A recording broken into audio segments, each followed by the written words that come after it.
Rajiv Swagruha homes. Rajiv Swagruha ఇల్లులు ఎవరైతే తీసుకోవాలనుకుంటున్నారో జాగ్రత్త పడి తీసుకోండి. ఎందుకంటే ఆల్రెడీ గతంలో కొంతమంది రోడెక్కి వాటర్ బిల్లులు కట్టలేదని అడావిట్ చేయడం జరిగింది, ధర్నాలు చేయడం జరిగింది. సరే, దాన్ని షార్ట్ అవుట్ చేసుకుంటూ వస్తున్నారు. నాకు కొంతమంది చెప్పింది కూడా దాదాపు 1 కోటి పైన అందులో బిల్లులు ఉన్నాయండి, వాటర్ బిల్లులు కట్టలేదు. సో అవి కూడా ఒకసారి ఆలోచించుకొని తీసుకొని చూడండి. పార్కింగ్ కూడా ఇబ్బంది అవుతుంది అని అంటున్నారు. ఇవన్నీ పక్కన పెడితే అసలు మనం ఆ ఇంట్లోకి ఎంట్రీ అవుతే ఎంత దారుణంగా ఉందంటే ఆ ఇల్లు చూస్తుంటే, గోడలు ఉన్నాయి అంతే, స్విచ్ బోర్డులు లేవు, ఉన్నవి పగిలిపోయి ఉన్నాయి. కొన్నింటిలో వైరింగ్ లేదు, విచిత్రంగా వైరింగ్ అసలు లేదు. కిందికించి ఒకటి లాక్కొచ్చినారు, ఆ 3 వైర్లు వదిలేసినారు, మెయిన్ వైర్లు. మనం పోయిన తర్వాత ఫస్ట్ ఆఫ్ ఆల్ ఏం చేయాలి, మీటర్ అప్లై చేసుకోవాలి. మీటర్ అప్లై చేసుకున్న తర్వాత అది వచ్చే లోపల మనం వైరింగ్ చేయించుకోవాలి. సో ఆల్మోస్ట్ మనం 20-25 వరకు పెడుతున్నాం. పెట్టిన తర్వాత ఏమవుతుంది, మళ్ళీ లోపలంతా వర్క్ చేయించుకోవాలి. ఒక 3-5 లక్షలు ఖర్చు అవుతుంది. ఇది బాగానే ఉంటుంది. సో మొత్తం డబ్బులు పెట్టి తీసుకుంటే హ్యాపీయే. సో మనం ఎలాగో లోన్కి వెళ్తాం, ఈఎంఐ ఆప్షన్తో వెళ్తాం. ఈఎంఐ ఆప్షన్ పెడితే దాదాపుగా సరే మన కష్టం ముక్కి ముడిగి ఒక 5 లక్షలు 10 లక్షలు చేస్తే ఇంకో 20 లక్షల లోన్ కంపల్సరీ మనం పెట్టాల్సిందే. 20 లక్షల లోన్కి అది పూర్తి అయ్యేకల్లా 30 లక్షలు, దాదాపు 10 లక్షలు ఎక్స్ట్రా అవుతున్నాయి. సరే, మన దగ్గర లోపు ఈఎంఐ ఆప్షన్ పెట్టుకొని తీసుకోవచ్చు కదా, నష్టం పోతే 10 లక్షలు పోతాయి అనుకోవచ్చు. అది కూడా బాగుంది. బట్ ఒక్కసారి లోపలికి వెళ్ళిన తర్వాత అవి చూస్తే వాటర్ లీకేజ్లో ఒకటి, డోర్స్ బాగుండయి. నేను అన్నట్టు ఇందాక సరే 5 లక్షలు బట్టి చేయించుకుంటాం. ఇవి డోర్లు ఖరాబ్ అయితే చేయించుకుంటాం, కబోర్డ్లు ఖరాబ్ అయితే చేయించుకుందాం, లేదంటే బేషన్ లేకపోతే బేషన్ ఫిట్ చేయించుకుందాం, ట్యాప్లు లేకపోతే ట్యాపులు తెచ్చుకుందాం, ఫ్లోరింగ్ బాగాలేకపోతే ఫ్లోరింగ్ చేసుకుందాం, గోడలు బాగాలేకపోతే సున్నం వేస్తాం, బాగుంది లప్పం పెడతాం, సున్నం వేస్తాం. ఇంకోటి పిఓపి చేయించుకుందాం అనుకునే ప్రతి ఒక్కరికి కూడా దాదాపు 10 feet ఉండాలి డిస్టెన్స్. అది 9, 9.5, 8.5 ఎంత ఉందో అర్థం కావట్లేదు. చాలా హైట్ కూడా తక్కువ ఉంది. అందులో 1 feet సీలింగ్ చేపిస్తే ఇంకా ఫ్యాన్ చేతికి అందుతుంది. అంత దారుణంగా ఉంది పరిస్థితి. సో ఇవన్నీ కాకుండా ఇదంతా పక్కన పెడితే సరే, పిఓపి చేయించుకుంటాము, సీలింగ్ చేపిస్తాము, నెక్స్ట్ వచ్చి గోడలకు లప్పం వేస్తాము, అన్నీ బాగుంటాయి. సో సూపర్, ఇల్లు కొత్తగా రెడీ అవుద్ది. వర్షాకాలం అసలు టెస్ట్ స్టార్ట్ అయింది. ఏం టెస్ట్ అనుకుంటున్నారా, గోడల నుంచి లీకేజ్, స్లాబ్లో నుంచి లీకేజ్, బీమ్ల నుంచి లీకేజ్. సో ఎంత దారుణంగా ఉందంటే నేను కళ్ళతో చూశాను. ఆల్రెడీ నా దాంట్లో ప్రీవియస్ వీడియోస్ ఉంటాయి కొన్ని, చూడండి. అందులో కూడా మీకు క్లియర్గా లోపల, నేనేం కల్పితం కాదు, లోపల ఉన్న వీడియోలు చూపించాను మీకు, చూడండి.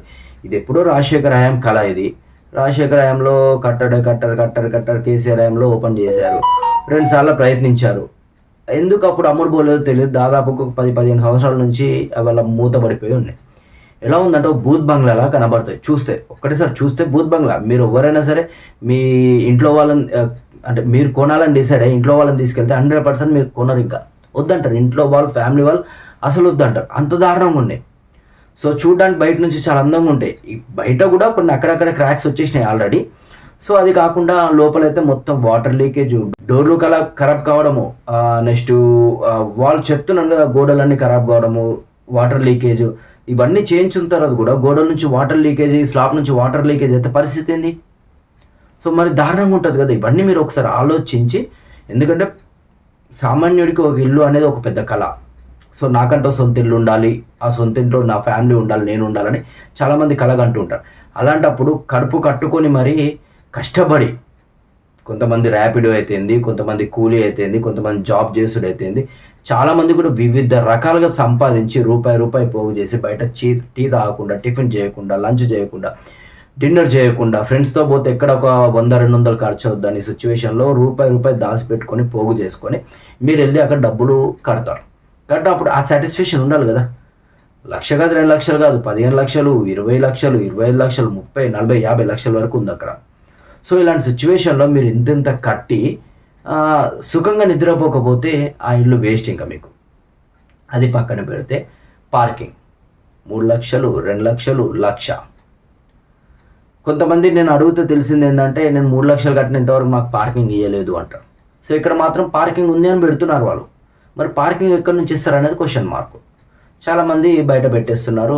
సొంతిల్లు కొనుక్కొని కూడా, అపార్ట్మెంట్లో సొంతిల్లు కొనుక్కొని కూడా పార్కింగ్ లేదు అంటే మరి విచిత్రంగా ఉంటుంది కదా.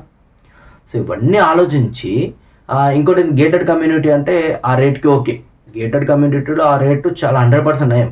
కాకపోతే కొత్త ఇల్లులు అయితే ఇంకా బాగుండేది. ఎందుకంటే ఇంకో లైఫ్ మా అంటూ 30 ఏళ్ళు ఉంటుంది మాది. సో అదే ఎందుకంటే 15 ఏళ్ళు ఆల్రెడీ గడిచిపోయింది, 45 ఏళ్ళు. సో అదే కొత్త అయితే ఇంకా ప్రాబ్లం ఉండకపోయేది. అదొకటి. ఇంకోటి పార్కులు ఉండాలి. గేటెడ్ కమ్యూనిటీలో పార్కులు ఉండాలి, షటిల్ కోర్ట్ ఉండాలి, క్రికెట్ కోర్ట్ ఉండాలి, సో స్విమ్మింగ్ పూల్ ఉండాలి, పిల్లలు ఆడుకోవడానికి గేమ్స్ ఉండాలి. సో ఇప్పుడే కొన్ని కొన్ని ఉన్నాయి అక్కడ. అన్నీ కూడా పూర్తి కాలేదు, అన్నీ ఉన్నాయని చెప్పడానికి కూడా లేదు, ఉన్నాయి అంతే. సో మీరు బండ్లగూడలో చూస్తే మాత్రం దారుణమైన పరిస్థితి ఉంది. భూత్ బంగ్లా అనుకోవచ్చు ఆల్మోస్ట్. పావురాలు రావడము, ఆ విండోస్ పగిలిపోవడము, డోర్లు లేకపోవడం సరిగ్గా, లేదంటుంటే చెదలు పట్టడము, నెక్స్ట్ అది కాకుండా మొత్తం ఖరాబ్ అయి ఉంటే అదంతా క్లీన్ చేయడానికి టైం పడుతుంది మనకు. ఎంత దరిద్రంగా ఉందంటే విండోస్ పగిలిపోవడం ఏంది, ఆ ట్యాప్స్ లేకపోవడం, అంటే పక్కన దగ్గర ట్యాప్ ఖరాబ్ అయితే తిప్పుకొని పెట్టుకున్నారా లేదంటే ఏందో తెలియట్లేదు, అమ్మేసుకున్నారో తెలియట్లేదు. ట్యాప్స్ ఉండే ఒకదానికి కూడా, వైరింగ్ స్విచ్ బోర్డులు అసలు కేబుల్సే ఉండేవి. కొన్నిట్లలో కేబుల్స్ ఉంటే స్విచ్ బోర్డులు పగిలిపోయి ఉంటాయి. దారుణమైన పరిస్థితి చెప్తున్నాను కదా. గోడలు కట్టిస్తున్నాడు అంతే, మిగతాదంతా మనమే చేసుకోవాలి. కొత్తదా కాదు, పాతది 20-30 లక్షలు కట్టినప్పుడు సాటిస్ఫాక్షన్ లేకుండా ఇంట్లో ఎలా పడుకుంటారు చెప్పండి. వర్షాకాలం పడితే వర్షం వస్తే, వర్షాకాలం వచ్చినప్పుడు వర్షం పడితే ఎక్కడి నుంచి లీక్ అవుతుందని భయపడాలి. ఎంత దారుణంగా ఉందంటే ఆ ఇల్లులు చూస్తే. మరి ఇన్నేళ్ళు దాదాపు 10-15 ఏళ్ళు ఎందుకు అలా మూలకు పెట్టారో తెలియదు కానీ, సో ప్రజలకు అప్పుడే అందుబాటులో తెచ్చుంటే ఇంకా హ్యాపీగా ఉండేది. అప్పుడు ఏదో 1000 రూపాయలు తీసుకుని టోకెన్ తీసుకున్నారు. ఇప్పుడు ఇంకో ముఖ్యమైన విషయం ఏంటంటే చాలామంది కూడా ఆ 1000 రూపాయలు కట్టి ఆక్షన్లో పాల్గొనవచ్చు అనుకుంటున్నారు. ఇప్పుడు ఆక్షన్ లేదండి, లాటరీ సిస్టమే. కానీ 1,00,000, 2 లక్షలు, 3 లక్షలు పే చేయాలి కంపల్సరీ. 1,00,000 నుంచి 3 లక్షలు. Single bedroom, double bedroom, triple bedroom. Single బెడ్రూమ్కి 1,00,000, డబుల్ బెడ్రూమ్కి 2 lakhs, ట్రిపుల్ బెడ్రూమ్కి 3 lakhs. అట్లా 1 lakh, 2 lakhs, 3 lakhs పే చేయాలి. చేసిన తర్వాత 100% వస్తుందా అంటే అది కూడా డౌటే.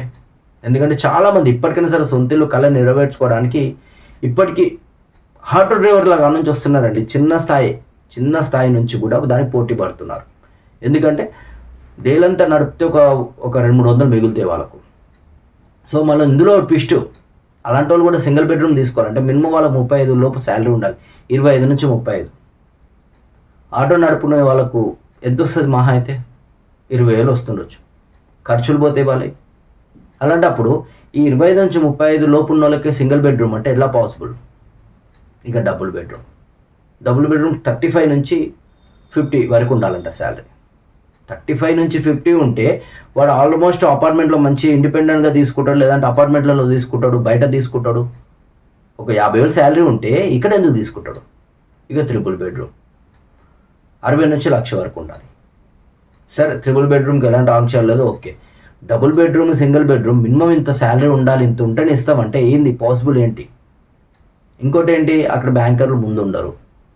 సో మనం డిప్యూకి వెళ్ళిన తర్వాత లాటరీ తీసిన తర్వాత మన పేరు వస్తే అప్పుడు వెళ్ళాలి బ్యాంక్ వాళ్ళ దగ్గరికి. వాళ్ళతో మాట్లాడితే అప్పుడు నీకు ఎంత వస్తుంది ఏంది. ఇప్పుడు సరే ఒక 30 లక్షలు నేను తీసుకుంటా, 25 లక్షలు తీసుకుంటా. 25 లక్షలు అన్నప్పుడు నా దగ్గర ఒక 5 లక్షలు ఉంది, 20 లక్షలు లోన్ చేస్తా అనుకుంటా. బ్యాంక్ కూడా తీరా 15 లక్షలు వస్తుంది అంటే 5 లక్షలు ఏం తీసుకొస్తాడు. అప్పుడు ఉంచుకోవాలా వదిలేయాలా? వదిలేస్తే లాస్ ఎంత అవుతుంది? ఉంచుకుంటే కట్టలేని పరిస్థితులు ఏంది? సో అప్పుడు ఇంకేమన్నా అంటే చాలా డౌట్లు ఉన్నాయి జనాలకు. సో వీళ్ళు చెప్పేది ఏంటంటే డీడీ మీకు రాకపోతే వెంటనే డీడీ ఇచ్చేస్తాం, మీరు బ్యాంక్లో వేసుకొని డబ్బులు విత్డ్రా చేసేసుకోవచ్చు అంటున్నారు. ఇన్ కేసు వచ్చిన తర్వాత నాకు వర్కౌట్ కాకపోతే అప్పుడు ఏంది అనేది క్వశ్చన్ మార్క్. అది కాకుండా వాళ్ళు డెమో చూపించేస్తారు అంతే. రెగ్యులర్ హౌస్, మోడిఫై హౌస్ 2 చూపించిన తర్వాత అన్నిట్లోనే ఉంటాయి.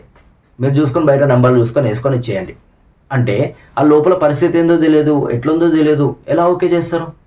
కనీసం లోపల చూడాలి, వాల్స్ చూడాలి. ఎందుకంటే లీకేజ్లు ఉన్నాయి, ప్రాబ్లమ్స్ ఉన్నాయి, మళ్ళీ దానికి ఎంత ఖర్చు అవుతుంది అన్నీ క్వశ్చన్ చేసుకోవాలి కదా. అవన్నీ కాకుండా మీరు డీడీ ఎన్నికల నెంబర్ రాసి ఇచ్చేయండి అంటున్నారు విచిత్రంగా. దాని గురించి ఇష్యూ అవుతే మళ్ళీ ఒక డేట్ పెడతాం, ఆ డేట్కి వచ్చి అన్నీ ఓపెన్ చేస్తాం, అప్పుడు చూడండి అంటున్నారు. ఆ డేట్ క్లారిటీ లేదు. ఈ వారమా వచ్చే వారమా అంటే ఇవన్నీ ఆలోచించాలి కదా. మనం కూడా తీసుకునే ముందు లక్షలు పెడుతున్నామండి, అలా బతుకుతాం మనం. ఇప్పుడు పెద్దోళ్ళు అంటారు డ్రెస్ తీసుకుంటే డ్రెస్సులు బాగాలేదు, చెప్పులు తీసుకుంటే ఇళ్ళనే ముసలోని అయ్యేది ఉందారా అంటారు. కానీ ఇంట్లలో ముసలోనం అవుతాం, ఇల్లు తీసుకుంటే ముసలోనం అవుతాం. అయ్యే వరకు అలా బతుకున్న రోజు సచ్చే వరకు బతుకుంటాం కదా అందరూ. అలాంటప్పుడు చాలా జాగ్రత్తగా ఉండాలి కదా. అందుకని రాజేష్ స్వగృహలో ఇల్లులు కొనే ముందు మాత్రం ఒకటికి 2 సార్లు ఆలోచించండి. 2 సార్లు కూడా 10 సార్లు 100 సార్లు ఆలోచించిన తప్పు లేదు. ఆ బడ్జెట్‌కి అది ఓకే. కానీ అది ఎన్నేళ్ళు అవుతుంది? ఆ చుట్టుపక్కల గోడల పరిస్థితి ఏంది? ఆ వాల్ పరిస్థితి అవన్నీ చూసుకోవాలి కదా! లీకేజ్ ఎక్కడి నుంచి అవుతున్నాయి? అవన్నీ చూసుకొనే గాని ముందడుగేయాలి. తొందరపడి తక్కువకొస్తుంది గాని తీసుకొని తర్వాత ఇబ్బంది పడొద్దు. ఎందుకంటే చాలామంది కూడా గతంలో తీసుకొని వాళ్ళకొచ్చిన తర్వాత కూడా ఏం చేయలేని పరిస్థితుల్లో వేరే వాళ్ళకి అమ్మేసుకోవడం జరిగింది. సో, మనకు అలాంటి పరిస్థితి రావద్దని నేను కోరుకుంటున్నాను. కానీ మీరు కొనే ముందు మాత్రం ఒక్కసారి పూర్తిగా చూసుకొని 90% ఆలోచించడం బెటర్ అంటున్నాను నేను. కొనే తర్వాత సంగతి ఆలోచించడం బెటర్. చూద్దాం మరి అది నెల ఆఖరికల్లా అయిపోతుంది. వచ్చే నెల కల్లా క్లియర్‌నెస్ వస్తది. మరి ఏమవుద్దో చూద్దాం.